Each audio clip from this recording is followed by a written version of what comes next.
ഈശോ മിശിഹായ്ക്ക് സ്തുതിയായിരിക്കട്ടെ.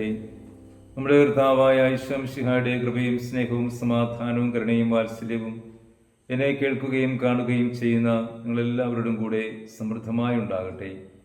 ഈശോയിൽ ഏറ്റവും സ്നേഹിക്കപ്പെട്ടവരെ, ദിനഹാകാലത്തിൻ്റെ 5-ാം വാരത്തിലേക്ക് നാം ഈ ഞായറാഴ്ച പ്രവേശിക്കുകയാണല്ലോ. ഈ ഞായറാഴ്ചത്തെ ധ്യാനാത്മകമായ വചനഭാഗം വിശുദ്ധ ലൂക്കാ അറിയിച്ച സുവിശേഷം 2-ാം അധ്യായം 22 മുതൽ 38 വരെയുള്ള തിരുവചനങ്ങളാണ്. ഈ വചനഭാഗത്ത് പ്രധാനമായും ഈശോയുടെ മാതാപിതാക്കൾ ഈശോയെ ദേവാലയത്തിൽ സമർപ്പിക്കുന്നതും അതുമായി ബന്ധപ്പെട്ട കാര്യങ്ങളുമൊക്കെയാണ് പരാമർശിക്കുന്നത്.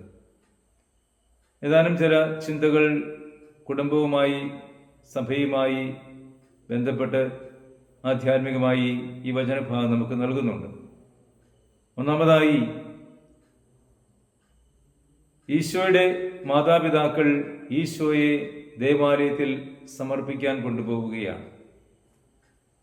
ദൈവത്തിൻ്റെ ഹിതമനുസരിച്ച് മാതാപിതാക്കൾ കടിഞ്ഞൂൽ പുത്രന്മാരെ ദൈവത്തിന് സമർപ്പിക്കണം എന്നത് മോശയുടെ നിയമത്തിൽപ്പെട്ട കാര്യമാണ്.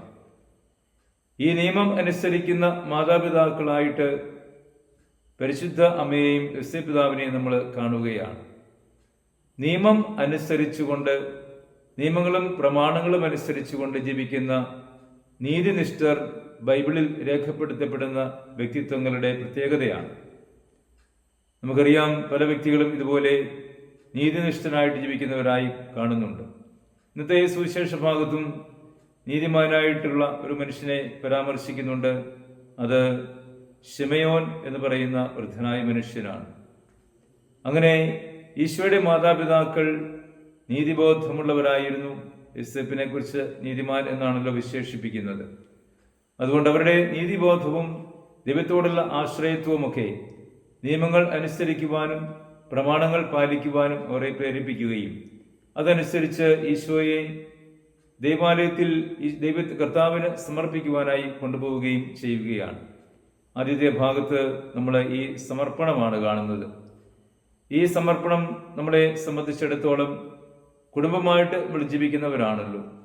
മാതാപിതാക്കൾ മക്കളെ ഒക്കെ ദൈവത്തിന് സമർപ്പിക്കുന്നവരാണ്. അതുകൊണ്ടാണല്ലോ കുഞ്ഞായിരിക്കുമ്പോൾ തന്നെ പ്രവേശക കൂദാശകൾ കൊടുത്ത് സഭയിലെ അംഗമാകുവാൻ മാതാപിതാക്കന്മാർ യത്നിക്കുന്നത്. പരിശുദ്ധാത്മാവിനാൽ നിറയപ്പെടുവാനും ആത്മാവിനാൽ നയിക്കപ്പെടുവാൻ വേണ്ടിയാണ് ഒരു വ്യക്തി സഭയിലെ അംഗമായി തീരുന്നത് നമുക്കറിയാം.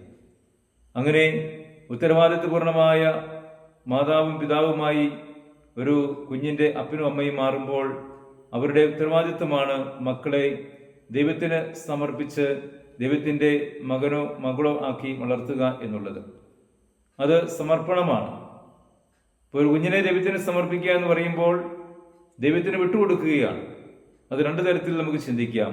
ഒന്ന്, ഈ ലോകത്തിലായിരിക്കുമ്പോൾ ദൈവത്തിൻ്റെ വഴികളിലൂടെ സഞ്ചരിക്കുവാനും ദൈവത്തിൻ്റെ പ്രമാണങ്ങൾ പാലിച്ചുകൊണ്ട് ജീവിക്കുവാനും വിട്ടുകൊടുക്കുകയാണ്.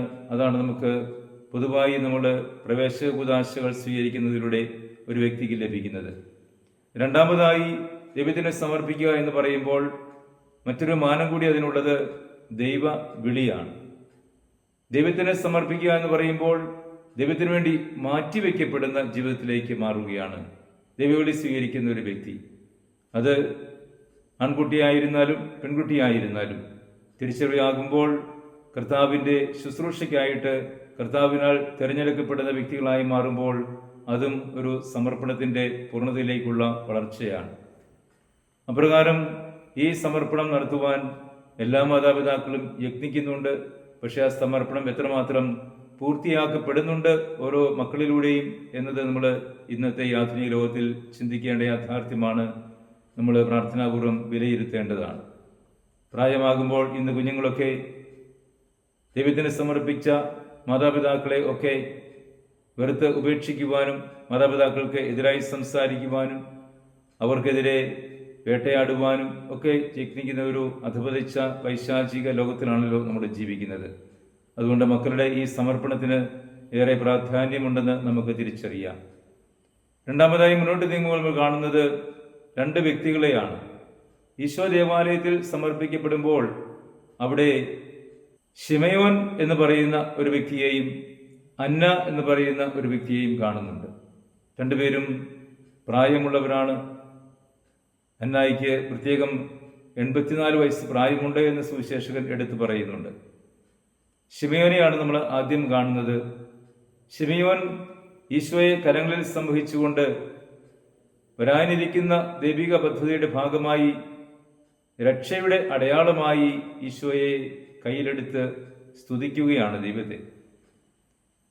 ശിമയോന് നേരത്തെ പരിശുദ്ധാത്മാവ് വെളിപ്പെടുത്തി കൊടുത്തിട്ടുണ്ടായിരുന്നു, കർത്താവിന്റെ അഭിഷിക്തനെ കാണുന്നതുവരെ മരിക്കുകയില്ല എന്ന്. ഇവിടെ അഭിഷിക്തനായ പുത്രൻ തമ്പുരാനെ ശിമയോൻ കാണുകയും തിരിച്ചറിയുകയും അവനെ കയ്യിലെടുത്ത് ദൈവത്തെ മഹത്വപ്പെടുത്തുകയും ചെയ്യുകയാണ്.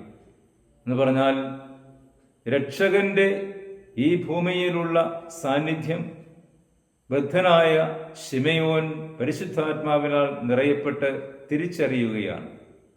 അത് ലോകത്തിന് വെളിപ്പെടുത്തുകയുമാണ്. പ്രിയമുള്ളവരെ, ഈ ശിമയോൻ എന്ന് പറയുന്ന വൃദ്ധനായ മനുഷ്യൻ ദൈവത്തിൻ്റെ വഴികളിലൂടെ മാത്രം സഞ്ചരിച്ച, നീതിപൂർവം ജീവിച്ച, ദൈവപ്രമാണങ്ങൾ അനുസരിച്ച് ജീവിച്ച, ഇസ്രായേലിന്റെ ആശ്വാസം പ്രതീക്ഷിച്ച, പരിശുദ്ധാത്മാവിനാൽ നിറയപ്പെട്ട വ്യക്തിയായിട്ടാണ് വചനം വിശേഷിപ്പിക്കുന്നത്.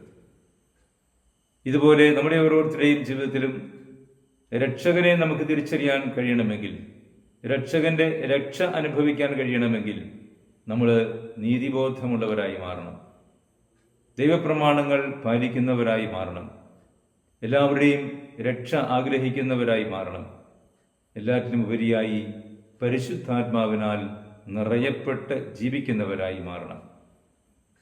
ഇനി മൂന്നാമതായിട്ട് നമ്മൾ കാണുന്ന വ്യക്തി അന്നായാണ്.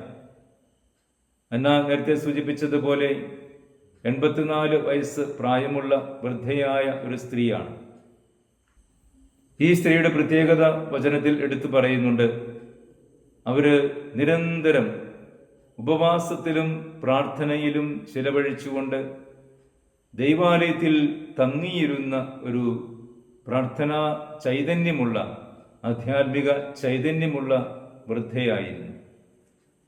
അവര് ഈശോയുടെ സാന്നിധ്യം തിരിച്ചറിയുകയും ആ സാന്നിധ്യത്തെ മനസ്സിലാക്കിക്കൊണ്ട് ദൈവത്തെ സ്തുതിക്കുകയും എല്ലാവരോടും അത് പങ്കുവയ്ക്കുകയും ചെയ്യുകയാണ്.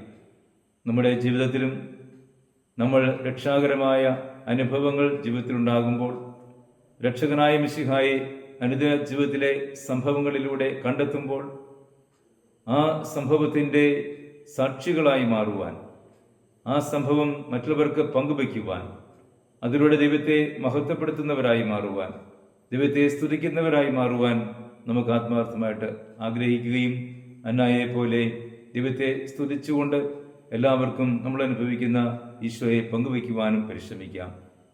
ഈ വചനഭാഗം അതുകൊണ്ട് നമ്മുടെ അനുദിന ജീവിതത്തിൽ നമ്മുടെ കുടുംബങ്ങളെയും കുടുംബങ്ങളിലുള്ള എല്ലാ വ്യക്തികളെയും ദൈവകരങ്ങളിൽ സമർപ്പിക്കുവാൻ നമുക്ക് പ്രചോദനം നൽകട്ടെ. ശിമയോനെ പോലെ എല്ലാവരെയും സ്നേഹിക്കുകയും എല്ലാവർക്കും വേണ്ടി ജീവിക്കുകയും പരിശുദ്ധാത്മാവിനാൽ നിറയപ്പെട്ട വ്യക്തിയായി ജീവിച്ചുകൊണ്ട് ദൈവത്തെ മഹത്വപ്പെടുന്ന വ്യക്തികളുമായി മാറും നമുക്ക് ആഗ്രഹിക്കാം. അന്നായെ പോലെ അറിഞ്ഞ ദൈവത്തെ പങ്കുവച്ചുകൊണ്ട് ദൈവത്തെ സ്തുതിച്ചുകൊണ്ട് ജീവിക്കുന്നവരായി മാറാം. അതിനുള്ള കൃപാവരത്തിനായി ഈശോയുടെ അനുഗ്രഹത്തിനായി പ്രാർത്ഥിക്കാം. അവിടെ നമ്മളെ എല്ലാവരെയും സമൃദ്ധമായി അനുഗ്രഹിക്കട്ടെ. നമ്മുടെ കർത്താവ് ഈശോ മിശിഹായുടെ കൃപയും പിതാവായ ദൈവത്തിൻ്റെ സ്നേഹവും പരിശുദ്ധാത്മാവിൻ്റെ സഹവാസവും നാം എല്ലാവരോടും കൂടി ഉണ്ടായിരിക്കട്ടെ, ഇപ്പോഴും എപ്പോഴും എന്നേക്കും. ആമേൻ.